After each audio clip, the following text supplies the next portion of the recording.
And having an opportunity to be with us and on your feet. I know we were usually in a place where we got chairs, but this is an active, a very busy fire hall. And I think the level of activity here speaks to the performance of the folks that work here. We are planning a new fire station 2, as well as a new headquarters for the Nashville Fire Department that will ease the burden that is currently on this station, allowing for fast, efficient response. And we're expanding the headquarters to give all the truck companies and EMTs the support they need to do their job well. So I want to thank Director Chief Swan of the Nashville Fire Department and Office of Emergency Management for not only hosting us, but also joining us today. We're here to highlight part of our recommended fiscal year 2026 budget, a community improvement program focused on the work that impacts our residents' quality of life the most: quality schools, reliable services, and safety we all deserve. Safety, like providing consistency and reliability in our emergency response. That's what many of our investments in safety are designed to deliver. The recommended budget invests in the Nashville Fire Department specifically to improve response times, enhance training and education, improve community safety programs, give fire crews better equipment and technology, and to enhance our emergency medical services. For example, we'll be able to add a new truck company in the fast-growing Antioch area in South Nashville. Again, to improve response times, we're adding staff to handle rescues, engines assigned to hazardous material, and rapid task force response. A new EMS unit of 12 employees will help further with emergency response and patient care. Additional behavioral health services staff will support the overall well-being of our fire department teams. As they take care of us, we have to be in a position where we can also take care of them. 13 additional staff in the fire marshal's office will help us address the increasing demand for fire inspections, which ensure that new housing and commercial properties are safe. And having the right response for the emergency is critical for those served by NFD and OEM. We are expanding the highly successful REACH program, that is responders engaged and committed to help, which pairs mental health co-responders with fire and EMS teams. Our safety investments also include additions to our Metro Nashville Police Department, including making their new flex unit permanent, adding nearly 24 school resource officers, a new precinct to serve Southeast Nashville, and a new transit security division. Safety also includes protecting people from future violence. We are adding staff at our Office of Family Safety, including nurses, to support people injured by intimate partner violence and child and elder abuse. And we're also bolstering our Office of Youth Safety, pairing it with a new Office of Crack Prevention and Reduction, both housed directly in the mayor's office. I support and appreciate all of our first responders and second responders, and I know they have a busy weekend ahead.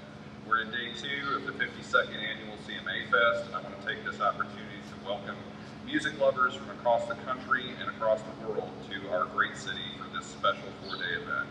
During the festival, the Office of Emergency Management and Nashville Fire Department are urging everyone to stay weather aware and make plans to stay safe in severe weather. I'd like to invite Director Chief Will Swan to share more about their work out here this weekend. Director Chief. Thank you, Mayor. Good morning, everybody, and welcome to Station 9. The mayor has stated already, it's busy. The city is growing, and the fire department plays an intimate role with making sure that everyone not only comes here to live, residents, visitors, and friends are safe. We're really excited about CMA Fest this year, and my emphasis is just really about safety. As you guys know, the weather is more in the summer seasons as we're approaching. We're just ensuring that everybody stays alert and also making sure they're staying hydrated. Keeping an eye out for each other is very important when it comes to being good partners and dealing with not only the downtown area, but we're talking about Davidson County in general. As the mayor stated, we'll be watching the weather. We do have today, tomorrow, and through Sunday, we'll have some storms possibility pop up, but that's just the summertime pattern that goes. So we'll be watching closely. And as we move through this moment, we're just asking everyone, again, just to work together, be responsible. That's from wearing protective garments when you're outside in the heat, to staying hydrated, to also making sure to drink responsibly. You'll see a heavy presence of public safety downtown and everywhere from our PD partners, fire department, and the Office of Emergency Management. So again, this is a great time. It's nothing new for us. Every weekend we have something special going on downtown. It's a little bigger this time of the year, but again, it's always a lot of pre-planning that's done. So we're excited about hosting and also making sure we keep everybody safe. So thank you. Great, thank you, Director Chief Swan. And to festival goers, remember, Chief Swan mentioned the hydration stations are available for free throughout the CMA Fest area. Should an emergency arise, our Department of Emergency Communications will have a team on site coordinating appropriate response. They're encouraging attendees to do a couple of things. One, if you see something that seems out of place or strange, say something and report it right away to the nearest uniformed MMPD officer or by calling 911. And two, stay in touch with your friends through the free What Three Words location sharing app. It's an easy way to find friends in a crowd or to set a meeting spot. Public safety planning. You can hear public safety planning in effect right now. 301 Third Avenue South, cross off Korean Veterans Boulevard and Monroe Street. Heart problems on Bravo 2, Slide 9, Medic 26, 301 Third Avenue South. Heart problems on Bravo 2. And you can hear what happens at a fire hall in real time, just like that. And that's why we spend so much effort on public safety planning. It began months ago. More than 375 MMPD officers are working specific traffic and security assignments in and around the CMA footprint downtown and across the river at Nissan Stadium. Working outdoors in this June heat as we start to see summer arrive can be exhausting. And again, I want to thank all of our first responders for everything they do to welcome visitors, enhance safety for CMA Fest, other special events throughout the year. So, a couple of quick notes on CMA Fest. If you are heading to CMA Fest, one of the easiest ways to get there is on WeGo Public Transit. WeGo buses will take people downtown to WeGo Central, just a few blocks from all the CMA activities, as well as the nearby Nissan Stadium. The Music City Star commuter rail train will be operating 3 trips in the morning, 3 trips in the afternoon to and from Riverfront Station. A special WeGo Star train will be running tomorrow, Saturday, June 7th, for the Nissan Stadium concert. That trip requires a special ticket. There are still tickets available. You can visit WeGoTransit.com and find the CMA news release. The train departs Lebanon Station at 4 p.m., arrives at Riverfront at 5 p.m., and will depart from Riverfront Station an hour after the concert finishes. Our WeGo Access On Demand weekend service is now also up and running, so a reminder that people with disabilities can catch Access On Demand to CMA Fest and anywhere else in the city, and that is thanks directly to our successful Choose How You Move program approved by voters last November. It's already up and running and in effect. It is rooted in my priority to do things that improve the quality of life for Nashvillians and drive down costs. Transportation is one of the top 2 costs for Nashville households, and we are now in a position to help reduce those. The other top cost, of course, is housing. Several Nashvillians spoke during public comment on the budget Tuesday about the need to build more housing and to preserve existing housing that is affordable. Our recommended operating budget incorporates the largest single-year investment of local dollars into housing in the city's history. We can't replace all the one-time federal funding we invested in housing in the pandemic era, but we are taking a big step toward the ambitious goals in the unified housing strategy we received just a few weeks ago. Using UHS as our guide, Metro is leveraging multiple tools to both create and preserve housing. It's going to take all of us working together as a city to tackle the need for housing in Nashville, and a new housing coordinator in the mayor's office will lead that charge starting in just a few weeks. In this budget, we're continuing investment in the Barnes Housing Trust Fund and expanding use of a successful payment in lieu of taxes tool. We're also working on housing costs. We've got programs funded in the budget to make needed home repairs for older adults. And new this week, we have expanded the Insulation for Impact program, which is a great partnership with our Nashville Electric Service. Older Nashvillians can apply based on income and get improved insulation in their home, which lowers household costs by achieving greater energy efficiency. Experts will come out and assess your home, identify all the ways they can improve your efficiency. The application process opened this week. You can learn more about that at nespower.com under their programs and services. And finally, as we're out in the community talking about our common sense, fiscally responsible community improvement program in our recommended operating budget for FY 2026, it stands in stark contrast to the tax and budget bill already approved by Congress that, in its current form, if approved by the Senate, will balloon our national debt and cut services for millions, including tens of thousands of Nashvillians. Nashville is carved into 3 congressional districts, but we can look at the impact of this bill to just one of them. In District 5, which includes part of Nashville, the Congressional Budget Office estimates 62,000 people will lose medical coverage. Thousands more will see healthcare costs increase. For example, a 60-year-old couple earning $60,000 a year would see their health insurance premiums increase by $16,000 or 225%. This is bigger than individual people and families. It is a system-wide shock. More than 250,000 Tennesseans could lose access to health insurance on top of the 635,000 who already don't have it.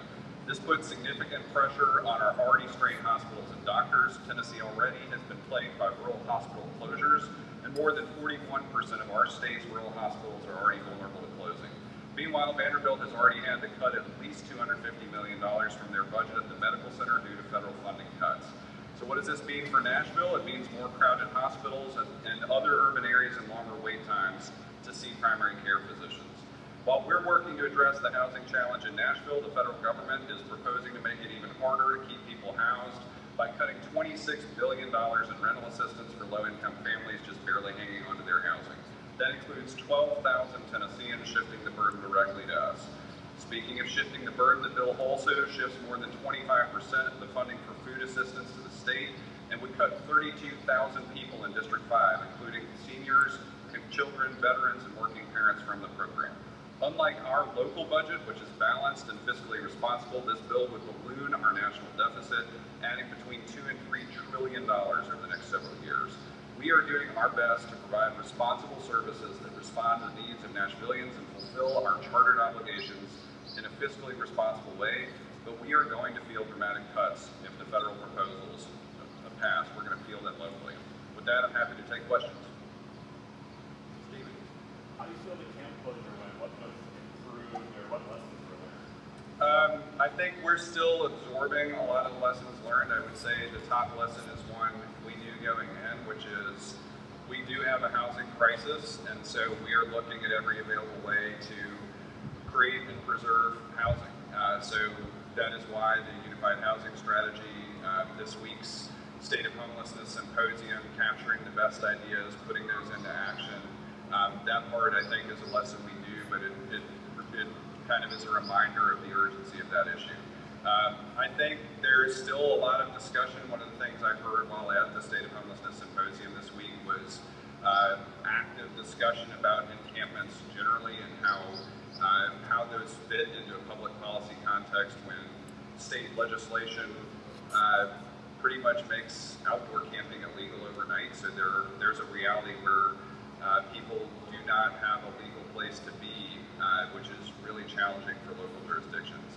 There's also a lot of discussion about transitional housing scenarios like hospitality hubs, arrival in Nashville, some of the rapid rehousing scenarios we had in our $50 million ARP allocation, making sure those programs are successful. I will say I think it's good news that we have had a reasonably high success rate, including being higher than the national average on some of those transitional housing outcomes directly tied to encampment resolution, but there are difficult scenarios there. We had already gone through a period before the Homelessness Planning Council's decision to resolve that encampment that was about structures in the encampment. So we have seen, I think Director Chief Swan could tell you about multiple life safety scenarios that were happening on the ground, electricity being used in risky ways, challenges to the safety of the operation of the STAR, which comes through a portion of the encampment, deep concerns about human trafficking and other personal safety issues, concerns about both the welfare of people and animals. And I'll pause for just a second. 11, medic 9, 1716, where the Empire, clear guard, cross up I-65 North exit, ramp, and Garfield Street. Check Hayes, on Bravo 2,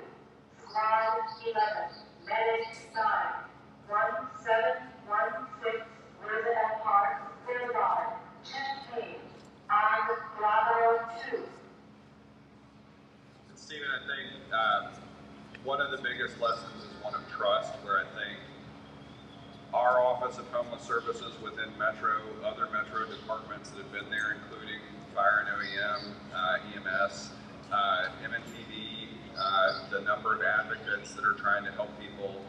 We've got to maintain a lot of trust with those people and anybody that has lived experience. And I think there's still a lot of dialogue about how to improve that layer of trust. Yeah, Justin. Talk about the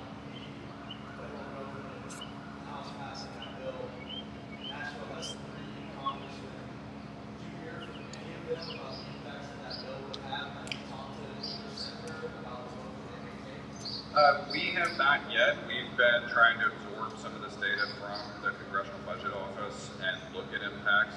We have been working to source good information about potential impacts. We've been hearing from area nonprofit organizations concerned about work that's been long-standing in the community. So I think we're still in the quantification phase. When we first kind of started to understand the impacts of DOGE, we quantified across Metro departments and started to hear from and reach out to organizations like BUMC that were hearing those impacts. But I think this is still a work in progress. I will say we have not heard directly. We do have pretty good staff level contacts, but it has not been about specifics for mitigation strategies yet. I think we're still absorbing what might happen. And I will say that maybe the biggest one that we've worked on some locally that we're still working on approaches to is around housing, because if some of the HUD funding changes, including for vouchers, go through, it's going to be decimating to our ability to deliver specifically for unhoused residents. We have not received briefings from their office about the budget or justifications or rationale or how they expect us to respond. Have you rethought or reconsidered any funding decisions that your office made since the hearing on Tuesday or since filing your budget? I mean, we always, the way the sequence works, Eli, is the mayor's office works with departments, works with council members on the front end, listens to the community needs. We work closely with both NFD and, for instance, IFF Local 140, kind of trying to understand needs across departments like that. And then we recommend a budget. We always recommend a budget before the public hearing. For instance, last year we did not know about a varsity spending plan, but our office, the finance department, where their Office of Management and Budget, Chair Porterfield from the Budget and Finance Committee, they are now working very closely. You've probably seen Metro Council had their departmental hearings, had a special working session on USD, GSD, had a special session on pay plan, went through a wish list and working group process, and I'd say at this point, we're looking at the very likely substitute that Chair Porterfield will accept, but I think we feel very good about our overall recommended budget. Yeah. Any thoughts on your staff taking social media as a kind of walk back the policy that makes everything more transparent?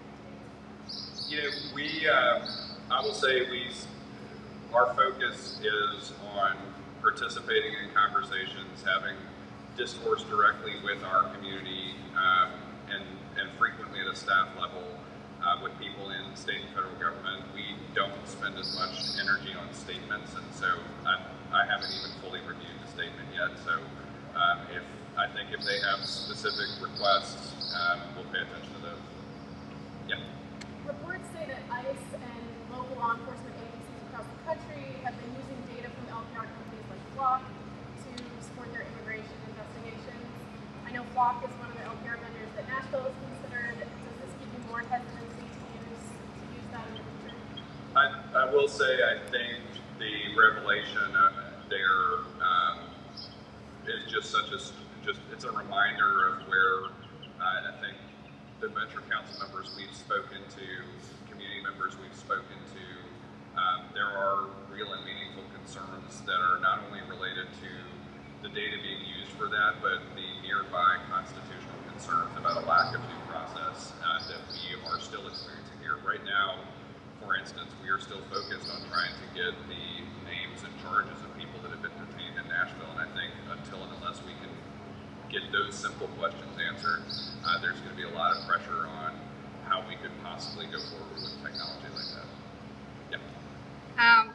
the Vice President of the United States was yesterday here. Do you have the opportunity to meet with him? Is that happened? Can you have something to tell to us about? No, we have not had any contact with the Office of Vice President during his visit, and I will say my understanding is he was at a local restaurant, but I don't know if there was another formal purpose for the visit. We have not had that level of contact.